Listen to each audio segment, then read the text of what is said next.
Myself, Dr. Nidhi Jindal. I am working as consultant dermatologist. I have more than 15 years of experience. गर्मियाँ पास आ रही हैं और बहुत से मरीज आते हैं जिनके शरीर पे लाल रंग के दाने हो जाते हैं, जिसे हम लोग कॉमन लैंग्वेज में घमौरियाँ या फिर घमाची कहते हैं। उसी के बारे में आज हम लोग बात करने जा रहे हैं। घमाची या घमौरियाँ ऐसा नहीं है कि सभी को होती हैं। कुछ एक ऐसे लोग हैं जिनको ये ज्यादा होती हैं। जो लोग बाहर धूप में ज्यादा काम करते हैं, फील्ड में ज्यादा काम करते हैं, जो खिलाड़ी हैं, बहुत ज्यादा खेल खेलते हैं, बच्चे जिनको धूप में खड़े रहना होता है या धूप में खेल खेलते हैं, या नवजात शिशु जिनके फोल्स होते हैं जहाँ पे पसीना या पानी जाके इकट्ठा हो जाता है, उन सब में घमौरियाँ होने के ज्यादा संभावना रहती है। अभी ये जानना है कि जिन लोगों के बारे में हमने बात की है उनमें ये सब होने के चांसेस ज्यादा क्यों रहते हैं। इन लोगों में पसीना बहुत ज्यादा आता है, जिसकी वजह से स्वेट डक्ट्स जो होते हैं वो ब्लॉक हो जाते हैं और हमें घमौरियों के रूप में वहाँ पे लाल रंग के निशान दिखाई देते हैं। अब ये जानते हैं कि डेली लाइफ में हम लोग क्या टिप्स यूज कर सकते हैं जिससे घमौरियाँ होने के चांसेस कम हो सकते हैं। कि हम लोगों को ढीले ढाले सूती कपड़ा पहनना चाहिए, जिसकी वजह से जो एयर है वो थ्रू एंड थ्रू पास करती रहे और घमौरियाँ कम होती हैं। खुद को हमें हाइड्रेट रखना है, हर दिन एक अच्छे अमाउंट का पानी पीना है। Like in an average adult 2 से 3 लीटर पानी एक दिन में पीना बहुत जरूरी और आवश्यक है और ये घमौरियों से हमें बचाता है।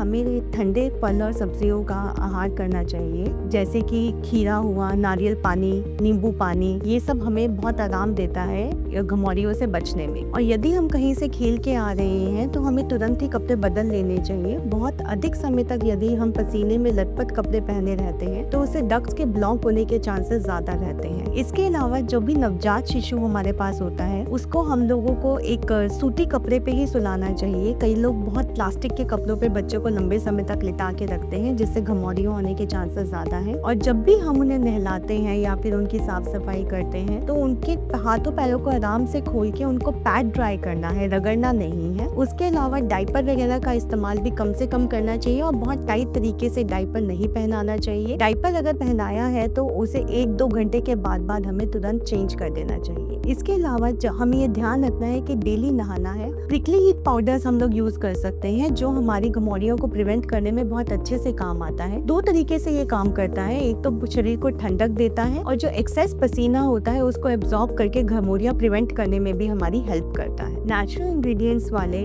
प्रिकली हीट पाउडर जिसमें नीम, तुलसी, एलोवेरा और आंवला जैसी चीजें होती हैं वो अच्छे रहते हैं, क्योंकि उनके अंदर एंटीबैक्टीरियल एक प्रॉपर्टी रहती है जो इन्फेक्शन होने से रोकती है, शरीर को ठंडक देता है और लंबे समय तक घमौरियों से हमें राहत देता है। इसके अलावा जिस पाउडर में मेंथॉल होता है वो हमें एक तुरंत राहत देता है, जो गर्मी के मौसम में वो भी अच्छे रहते हैं। कई लोग सोचते हैं कि ये जो पाउडर्स हैं ये क्या हम नवजात शिशु या फिर बहुत बुजुर्ग लोगों में इस्तेमाल कर सकते हैं? तो डर्मेटोलॉजिकली टेस्टेड पाउडर्स सेंसिटिव और ओल्ड एज स्किन के लिए बिल्कुल सेफ हैं। इसके अलावा ये फर्दर इन्फेक्शंस को भी प्रिवेंट करते हैं, तो we can use it in children as well as adults. अभी इतना सारा तो हम लोगों ने बात कर लिया कि पाउडर बहुत अच्छा है, क्या क्या काम करता है, हमारे को किस तरह से घमौरियों से बचा सकता है, बट इसको लगाएं कैसे, कब और किस तरीके से, ये जानना भी बहुत जरूरी है। कई बार मैंने देखा है कि लोग आते हैं बोलते हैं मैम मैंने तो पाउडर लगा लिया फिर भी ये जा नहीं रहा, तो उनका कई बार तरीका ठीक नहीं होता। गीले बदन पे कभी भी हमें पाउडर नहीं लगाना है। जब भी हमने पाउडर लगाना है तो अपना पसीना या फिर नहाने के बाद जब शरीर को ड्राई कर ले उसके बाद हमने पाउडर लगाना है। पाउडर हमें वहाँ पे ज्यादा लगाना है जहाँ पे हमें पसीना ज्यादा आता है, जैसे बगल हुए, नेक हुए या पीठ हुए। और जब हम रीअप्लाई भी पाउडर को करेंगे तो हम साफ सुथरी त्वचा पे ही पाउडर को रीअप्लाई करेंगे। उम्मीद करती हूँ कि घमौरियों के बारे में डिस्कस किया और ये सब जानकारी आप लोगों के काम आएगा। धन्यवाद।